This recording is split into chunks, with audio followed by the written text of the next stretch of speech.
Therapixel, c'est né d'ici, de l'INRIA. Donc j'étais chercheur ici. Pierre Fillard, mon associé, était chercheur à l'INRIA de Saclay.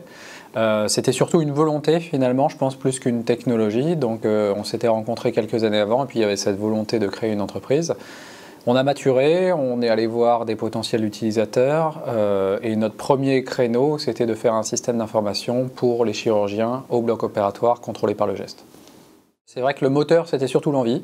Après, on a dû travailler pour répondre aux besoins qu'on avait identifiés et c'est là qu'on a puisé finalement dans nos connaissances de recherche. Finalement, la société, elle s'est basée initialement sur de l'intelligence artificielle. Donc la base, c'était des algorithmes pour mesurer et identifier les mouvements des chirurgiens devant une caméra un peu particulière qui était 3D. Et puis on a vraiment basculé sur de l'analyse automatique d'images, mais la techno de fond est assez similaire. Notre produit historique, mais c'est celui qu'on vend aujourd'hui, c'est notre unique produit aujourd'hui, celui qui fait notre chiffre d'affaires, c'est un système d'information commandé par le geste à destination des chirurgiens au bloc opératoire.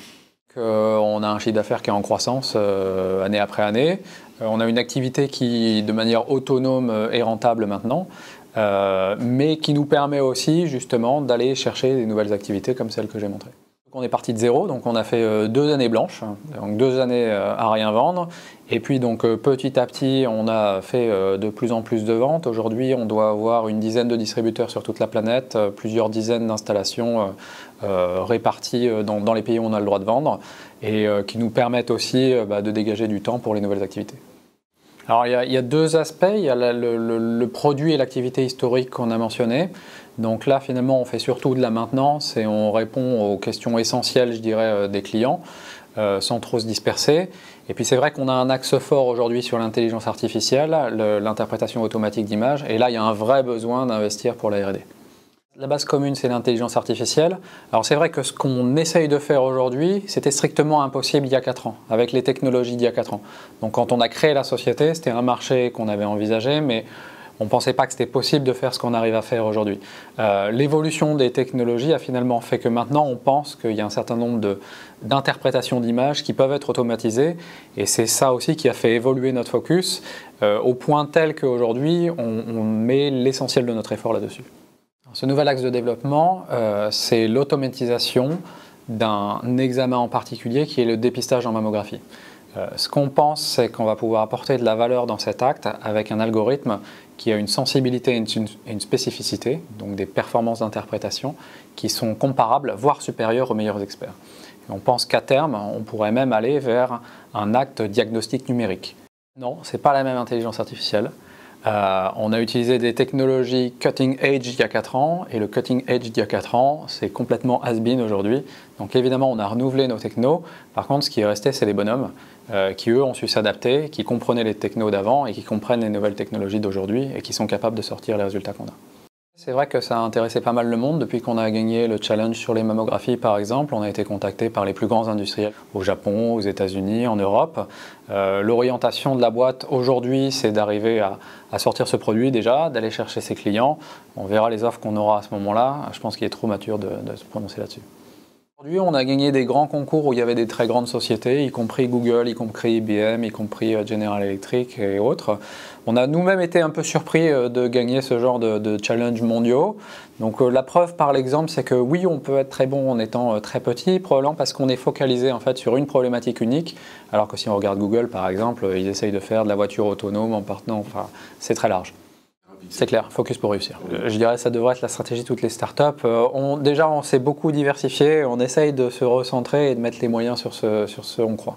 On espère pouvoir créer, sur la base des technologies que j'ai montrées en intelligence artificielle, un champion français en termes de développement, mais international en termes de commerce, de l'intelligence artificielle pour l'automatisation de l'interprétation d'images médicales. Grosso modo, on essaye de créer une boîte qui est capable d'automatiser, non pas toute la radiologie, mais un certain nombre d'actes très précis. La concurrence aujourd'hui, elle explose. L'intelligence artificielle, c'est un domaine où il y a beaucoup de financement, beaucoup de sociétés qui se créent, en particulier en santé et en imagerie, il y a beaucoup de sociétés qui se créent et qui se développent. On a la chance d'avoir des résultats scientifiques qui sont au-dessus du lot. Et on a aussi, je pense, une approche marché qui est différente parce que, comme je le mentionnais, on va chercher la valeur démontrée scientifiquement, médicalement, ce qu'aujourd'hui peu de sociétés font. Beaucoup surfent sur le buzz sans arriver à démontrer la valeur de leur techno. Sur le rôle de l'écosystème, je vais y répondre par deux exemples. Tout d'abord, pour nous, notre histoire, issue d'INRIA, donc c'est notre ADN. On continue d'avoir des projets de recherche avec l'INRIA, en particulier évidemment l'équipe dont on est issu.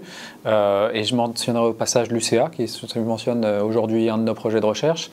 Et puis l'écosystème au sens un tout petit peu plus large, c'est aussi notre premier client, le CHU de Nice.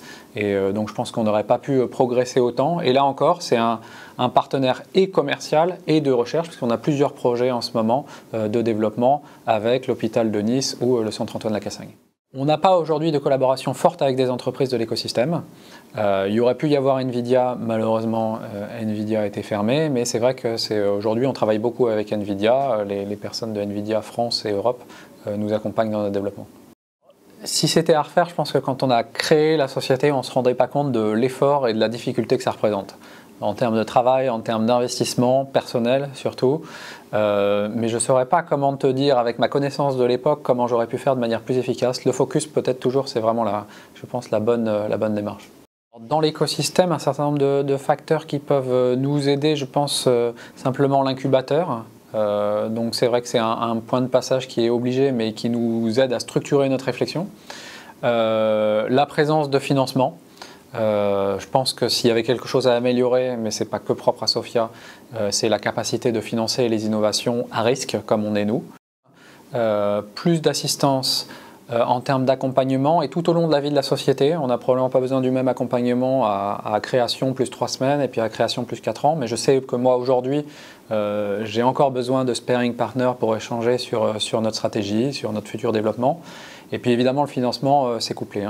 C'est le financement du risque, c'est le financement de l'activité. On en a besoin et on en aura probablement encore besoin. L'INRIA dans 15 ans, il y aura vraisemblablement toujours cette volonté de créer des sociétés, vraisemblablement encore plus forte que ce qui a été dans l'histoire, puisque le PDG a annoncé vraiment cette volonté de créer plus de startups encore. L'intégration avec l'UCA fait naître des synergies. Nous, on le voit par exemple dans le cadre de projets de recherche sur la santé. Ça nous permet de nous développer plus facilement que dans un écosystème restreint à l'INRIA. Donc vraisemblablement, il naîtra des synergies qui permettront de créer plus de sociétés comme la nôtre.